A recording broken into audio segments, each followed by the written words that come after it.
नमस्कार दोस्तों, मैं विनय चौंगिया शिखर एकेडमी के यूट्यूब चैनल पर आपका स्वागत करता हूं। और आज हम लोग पुलिस भर्ती से रिलेटेड कुछ महत्वपूर्ण सवाल देखेंगे। और ये प्रतिदिन का नियम रहेगा, 2 से 3 या 4 सवाल प्रतिदिन पुलिस भर्ती के महत्वपूर्ण सवाल देखेंगे जो पुलिस भर्ती में आने की पूरी संभावना है। तो देखिए, आज का कार्यक्रम चालू करते हैं। और प्रश्न इस प्रकार है कि राधा 2 घंटे में 32 मीटर दूरी तय करती है, तो वह 30 मिनट में कितनी दूरी तय करेंगे? 2 घंटे में 32 मीटर, तो 30 मिनट में कितनी दूरी तय करेंगे? यहाँ पर देखिए, सब कुछ क्रम में है। 2 घंटे, 32 मीटर और 30 मिनट। सिर्फ दूरी जो निकालनी है वो मीटर में निकालनी है, तो इसको भी हमें मिनट में ही चेंज करना पड़ेगा।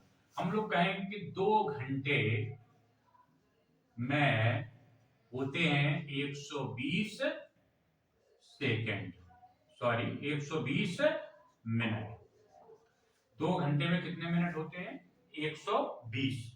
अब ये कहें कि 120 मिनट में दूरी तय करती है 32 मीटर। कितनी? 32 मीटर। तो 30 मिनट में कितनी करेंगे? 30 मिनट में हम लोग कहेंगे 32 गुणे 30 बटे 120। हम लोगों ने इसको काट दिया, 3 से 4 बार कट गया, ये कितनी बार कट गया? 8 बार। तो आंसर आ गया 8 मीटर दूरी तय करेगी। एक तो ये तरीका है, एक ये तरीका है। दूसरा बेसिक मेथड हम लोग ले सकते हैं जिससे सवाल आसानी से आ जाता है। क्या 2 घंटे में कितनी दूरी तय कर रही है? 32 मीटर। तो 1 घंटे में कितनी करेगी? पक्की बात है, 16 मीटर। अब 1 घंटे में 16 मीटर कर रही है, तो 30 मिनट का मतलब आधा घंटा। तो आधे घंटे में जस्ट इसका आधा, 8 मीटर।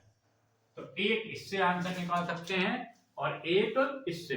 तो ये जो मेथड है बिल्कुल सरल है, कोई भी मेथड आप लगा सकते हैं। परीक्षा में आपके इसी टाइप के प्रश्न पूछेगा, जहां आपको अपनी बुद्धि का इस्तेमाल करना होगा। देखिए, अगला सवाल ये, अगर आपसे कहा जाता कि स्थानीय मान का सवाल है, तो आपको लगता है स्थानीय मान तो बिल्कुल सरल होता है, इसका सवाल तो हम चुटकियों में लगा लेंगे। लेकिन यहां पर देखिए, सवाल पूछा गया आपसे 10.25। क्या है? 10.25 में 2 का स्थानीय मान बताइए। अगर ये 2 दशमलव ना होता तो आप लोग कह देते 2 का स्थानीय मान कितना है? 20। क्योंकि ये इसके बाद एक ही अंक है तो एक जीरो लगाएंगे, यही स्थानीय मान का नियम है निकालने का।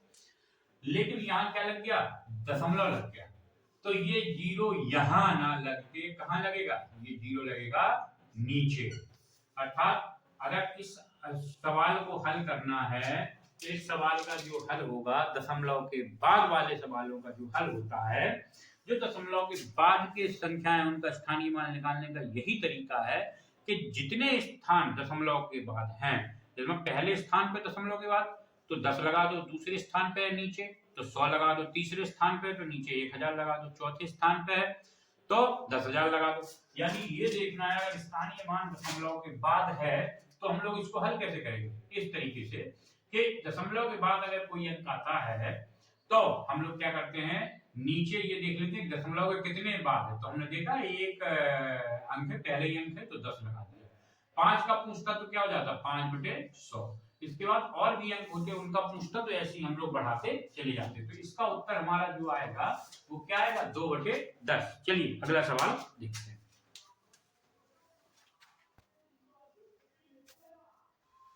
चलिए अगला सवाल है प्रथम 21 विषम संख्याओं का योग। इसको कैसे निकालेंगे? देखिए, विषम संख्याएं सब जानते हैं, 1 3 5 7 आदि होती हैं। तो देखिए 1 + 3 + 5 + 7 डॉट डॉट डॉट कहां तक? 21 पदों तक। कहां तक? 21 पदों तक। अब देखिए योग निकालना है, तो योग का देखिए इसमें बीच का अंतर कितना है? 2। तो ये क्या हो गया? टी, सार्वंतर जिसे कहते हैं। n बराबर कितना हो गया? 21। अब फार्मूला क्या होता है?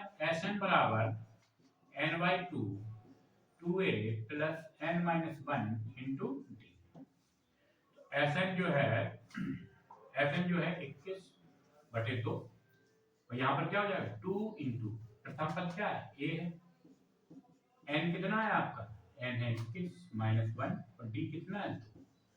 जब इस सवाल को हल करेंगे तो देखिए 21/2 तो आ ही जाएगा, यहाँ पर 2, यहाँ पर देखिए 20 इंटू 2, पूरे में क्या कॉमन है, अगर इसको हल भी करेंगे तो देखो 20 दूनी 40, 40 दूनी 42, ठीक है, कितना हो गया 42, इसको हमने काट दिया 21 से, तो कितना आ गया 21 गुणे 21 अर्थात 4 4 2, सॉरी 4 4 1।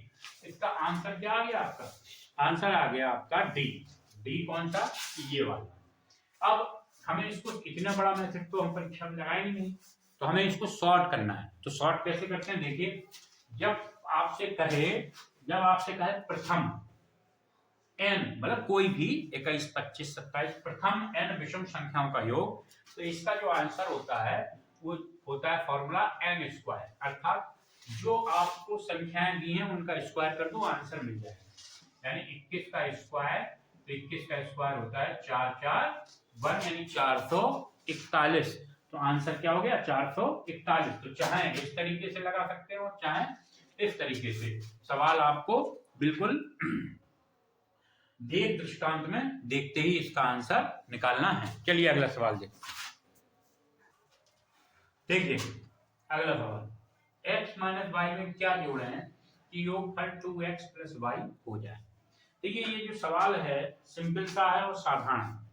इसको लगाने का तरीका क्या है कि आपसे पूछा गया कि x माइनस वाई में क्या जोड़े कि योगफल 2x प्लस वाई हो जाए।